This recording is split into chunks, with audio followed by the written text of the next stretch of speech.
Menjadi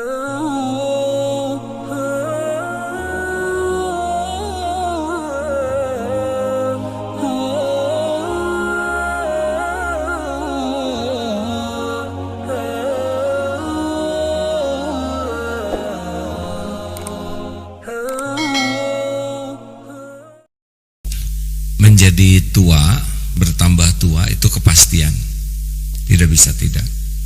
Bertambah umur, bertambah tua.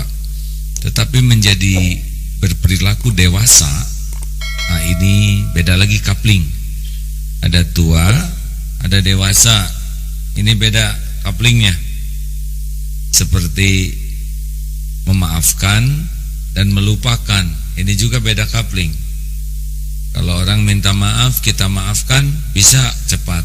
Tapi melupakan luka, ini perlu proses. Seperti orang tahu dan bisa, juga beda kapling. Tahu itu dengan belajar, tapi bisa dengan berlatih.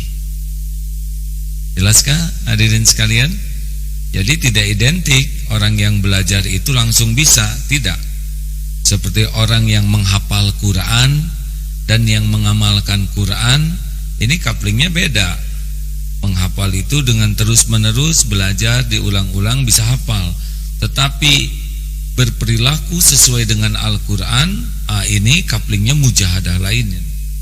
Maka jangan heran, ada yang sambil menghafal Quran tapi tempatnya berantakan, kotor. Nah ini berarti dia memang hanya kapling menggunakan otak untuk menghafal. Padahal seharusnya dengan menghafal Quran, maka perilakunya tempat bersih, rapi, teratur, indah. Karena harusnya berubah. Jadi demikian pula tentang kenapa itu sarjana gelarnya malah S1, S2, malah S3, tapi parkir motor saja ngalangin orang, tidak merasa bersalah karena beda kapling antara belajar dengan bersikap. Jadi jangan heran kalau ada orang yang kuliah agama Islam di pesantren atau di pondok atau di kampus Islam, tapi perilakunya kurang islami. Bahkan ada juga yang tahu ilmu Islam, berbicara tentang Islam, dakwah Islam, tapi perilakunya nggak cocok. Karena beda lagi kapling berperilaku dengan kapling tahu dan kapling bicara. Halo? Ini luar biasa pentingnya. Jadi ini misalkan program APW, akhlak plus wirausaha, 3 bulan di sini, tetap saja beda hasilnya. Walaupun ilmu yang dipelajari sama, tergantung sejauh mana dia gigih bermujahadah. Ini yakin ini santri yang plat kuning ini hasilnya beda-beda. Ilmu pelajarannya sama, persis sama, ya, tapi hasilnya pasti beda. Nah, orang bisa menjadi matang, dewasa, bijak, itu adalah kegigihan untuk bermujahadahnya. Riyadoh, melatih diri, mujahadah itu dengan kesungguhan. Sampai seberapa orang itu sungguh-sungguh, itulah hidayah itu oleh Allah dikaitkan dengan kesungguhan. A'udzubillahi minasyaitonirrajim. Walladzina jahadu fina lanahdiyannahum subulana. Dan orang yang sungguh-sungguh, maka pasti Allah lebih sungguh-sungguh menunjukkan jalannya. Jadi tidak terlalu sulit sebetulnya melihat orang yang akan jadi dewasa atau tidak, itu tidak terlalu sulit. Memang kuncinya ilmu dan riyadohnya, mujahadah. Riyadoh dan mujahadah apa sih bedanya? Riyadoh itu melatih diri, mujahadah itu tingkat kesungguhannya. Karena ada yang latihan tapi dia tidak sungguh-sungguh.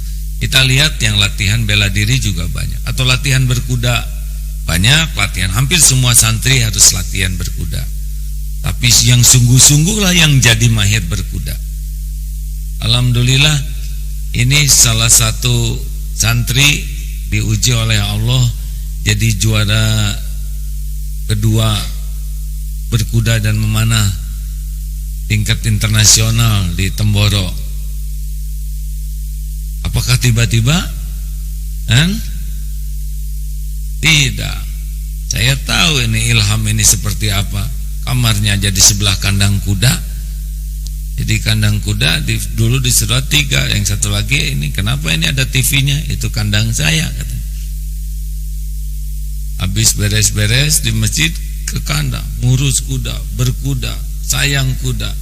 Besok akan berangkat ke Jepang juga urusan kuda. Nah, hadirin sekalian, ini tidak tiba-tiba, benar? Sama.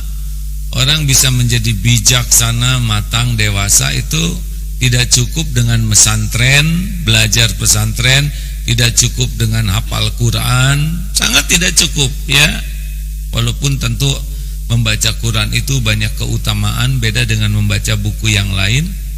Tetapi jangan heran kalau ada yang kok ini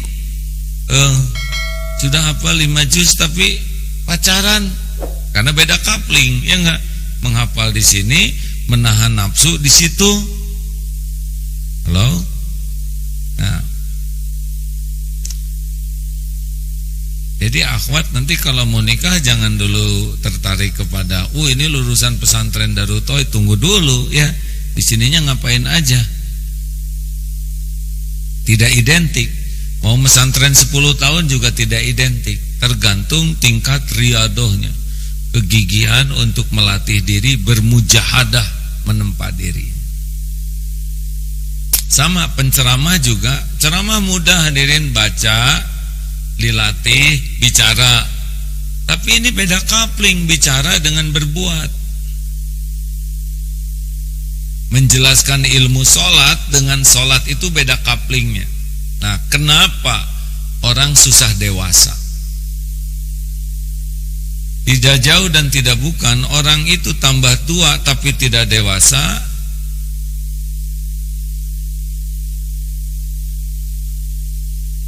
Ada orang di bawah.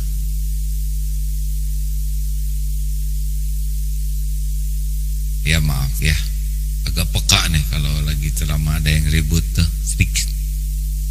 Kenapa orang tidak dewasa? Karena penyakit hati. Sombong itu membuat orang jauh dari kedewasaan. Walaupun gelarnya tinggi, jabatan tinggi, tapi kalau sombong susah dewasanya. Karena orang sombong tuh tidak mikir apapun selain memikirkan dirinya sendiri. Orang ujub ini juga tidak bisa dewasa. Ilmunya banyak, ilmu agamanya banyak, tahajudnya bagus, saunya bagus, ujub nggak dewasa. Karena orang yang ujub itu tidak pernah bisa memikirkan orang lain selain mengagumi dirinya sendiri. Pendengki, tidak bisa dewasa. Orang yang dengki ini tidak pernah memikirkan kemaslahatan bagi siapapun selain 2 hal saja. SMS, susah melihat orang senang, senang melihat orang susah. Pendengki itu tidak akan pernah matang, karena dia fokusnya adalah yang didengkinya, bukan perubahan dirinya. Lihat orang didengki dapat nikmat, habis energinya tuh memikirkan yang menjatuhkan yang didengkinya.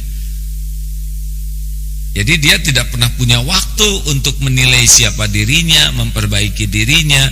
Karena si pendengki itu sibuk saja mengamati yang didengkinya. Yang didengki dapat nikmat, raih. Yang didengki dapat ujian, happy. Tidak ada dia kegigihan untuk mengevaluasi diri, memperbaiki diri. Jadi penyakit hati ini tidak disadari, tidak diakui dan tidak diperbaiki. Kenapa ini begini? Karena boleh jadi dia tidak pernah belajar ilmu tentang menata hati. Jadi belajarnya juga, kenapa ada yang tahu ilmu, dia ceramah tentang bagaimana menjadi muslim yang baik, muslimah solehah. Dia ceramah tentang ikhlas. Kalau dia tahu ilmu hati tapi nggak ngebersihkan hati, berarti niatnya salah. Berarti niat belajarnya juga hanya untuk dipuji orang, diakui orang. Apalagi penyakit hati, yaitu cinta dunia. cinta pujian, cinta perhargaan, cinta kekaguman orang, cinta kedudukan. Ini nggak bisa dewasa, nggak akan dewasa. Walaupun tua, tetap kalau orang yang cinta pujian itu akan acting di dalam hidupnya. Dia akan membagus-bagus gaya bicaranya, nada suaranya. Dia akan sibuk memperlihatkan kepandaiannya, memperlihatkan intelektualnya. Jadi tidak ada saja di hatinya itu mujahadah membersihkan hati. Yang ada tuh dia belajar untuk acting, dia berbuat untuk acting. Jadi casing saja, topeng aja yang dia pikirkan, dia bangun tuh topeng, isinya nggak ada apa-apanya. Tong kosong, nyorong bonyanya. Hati-hati nih hadirin. Jadi kalau memang salah niat, walaupun belajarnya belajar akhlakul karimah, dia tetap tidak berakhlak.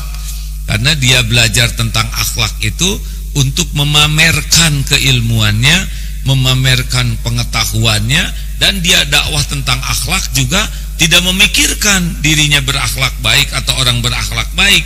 Dia cerita tentang akhlak untuk memamerkan seakan-akan dirinya sudah berakhlak.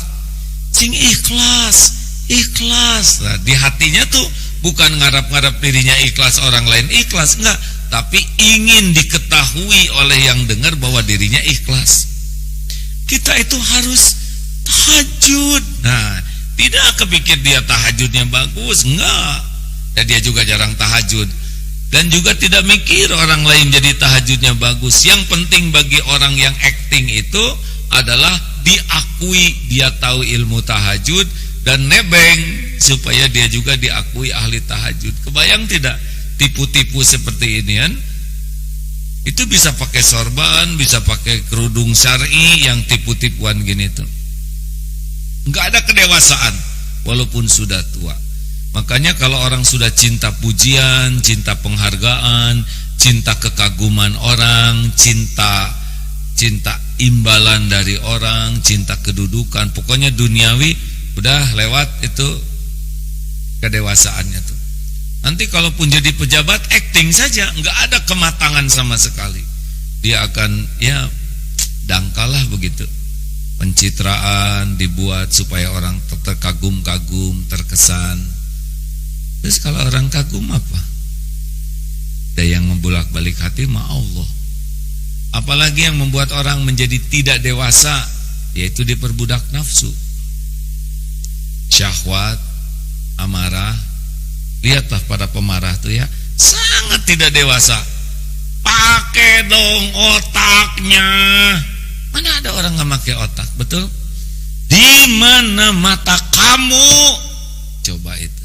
Jadi siapa yang nggak lihat? Ya, kata yang dimarahinnya ini, Pak. Jadi rumit. Saya juga tahu monyong, dia yang monyong. Karena nggak mungkin nyebut monyong nggak monyong, betul?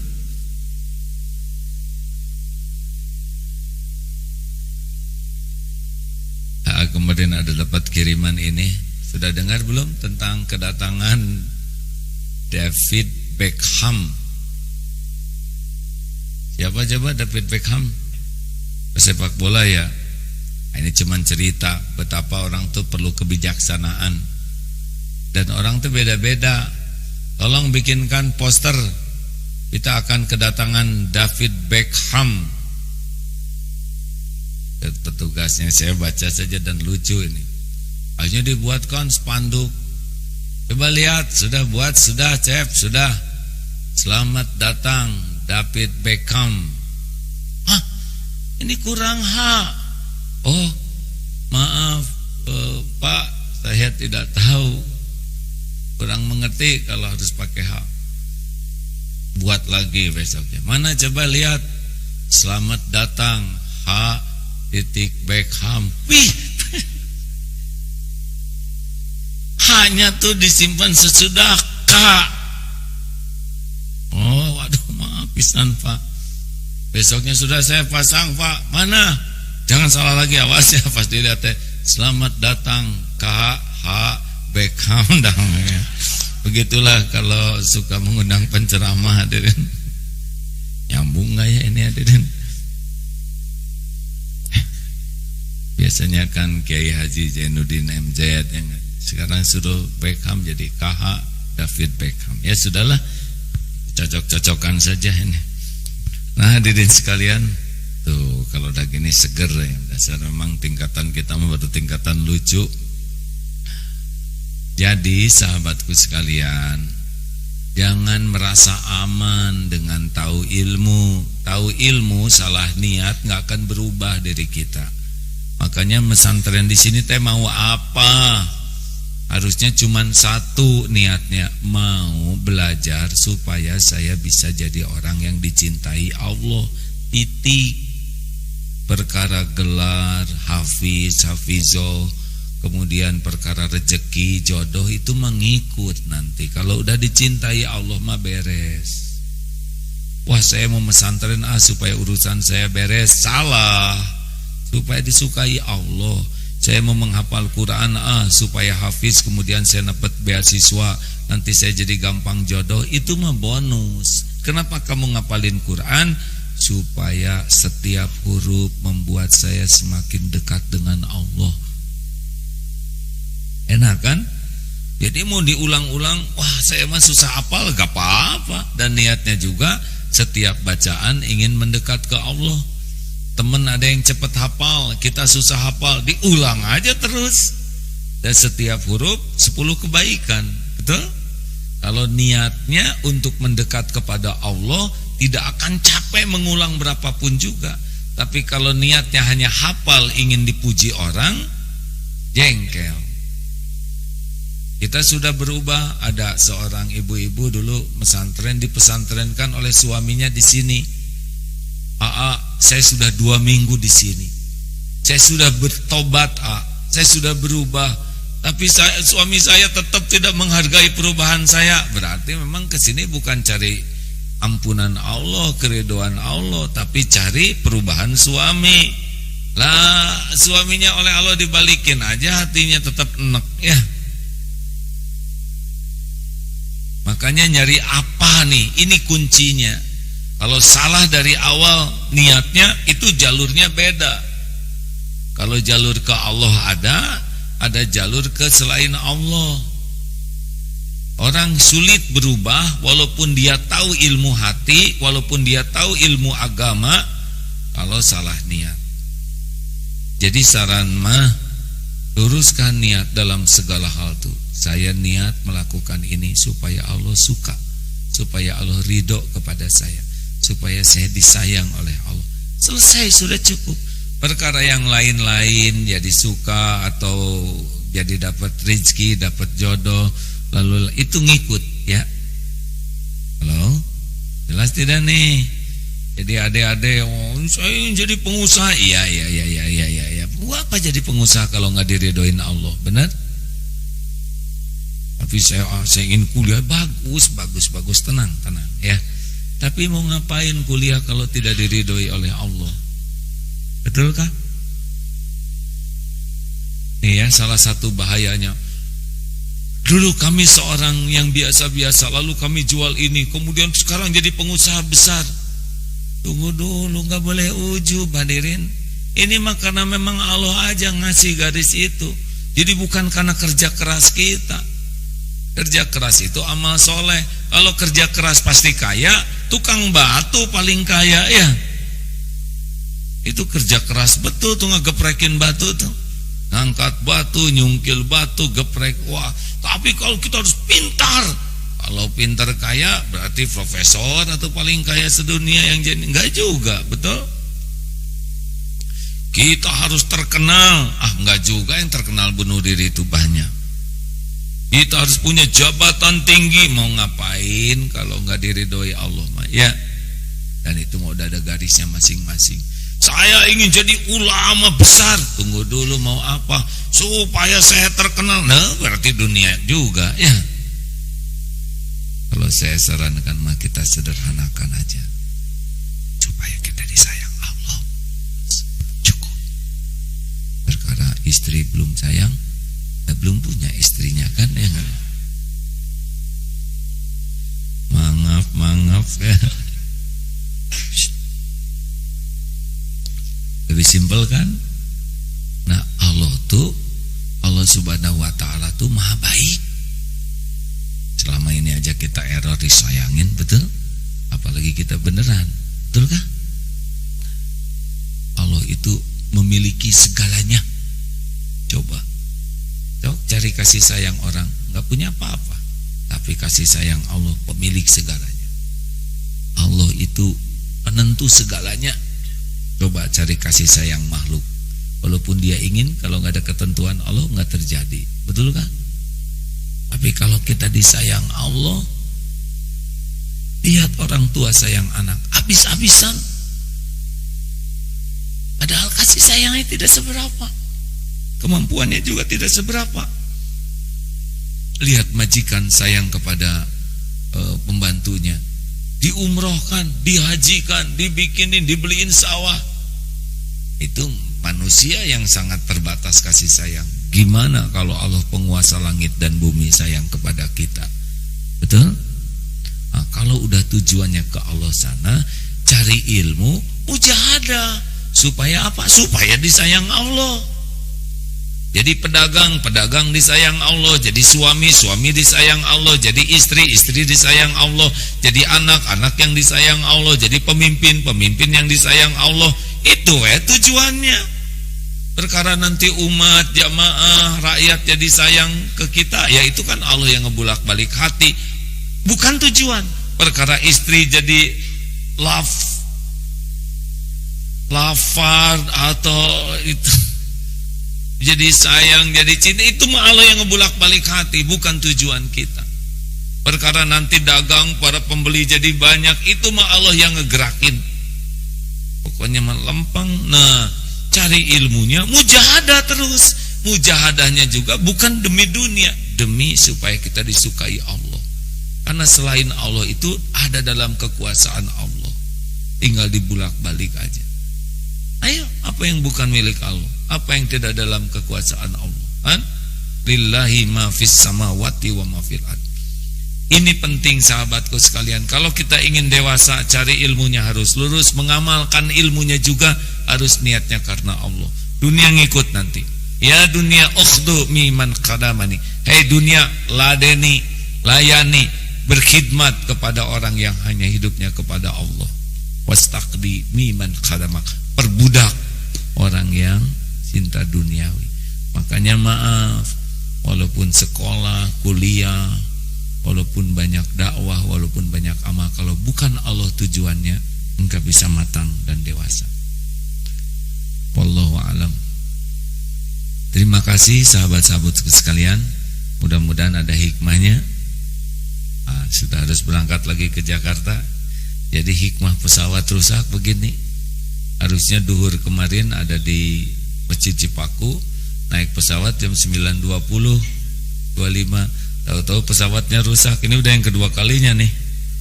Delaynya 4 jam. Jadi baru akan terbang jam 1, acara jam 12. Jadi kalaupun terbang sampai di sana sudah tinggal sepinya. Alhamdulillah hikmahnya bisa silaturahim begini. Kita tutup dengan doa akhir majlis. Subhanakallahumma bihamdik asyhadu alla ilaha illa anta astaghfiruka wa atubu ilaik. Dan silakan kepada saudara menyimak di radio Ustadz. Ya, kita lanjutkan dengan Ustadz yang lain ya. Mohon maaf. Assalamualaikum warahmatullahi wabarakatuh.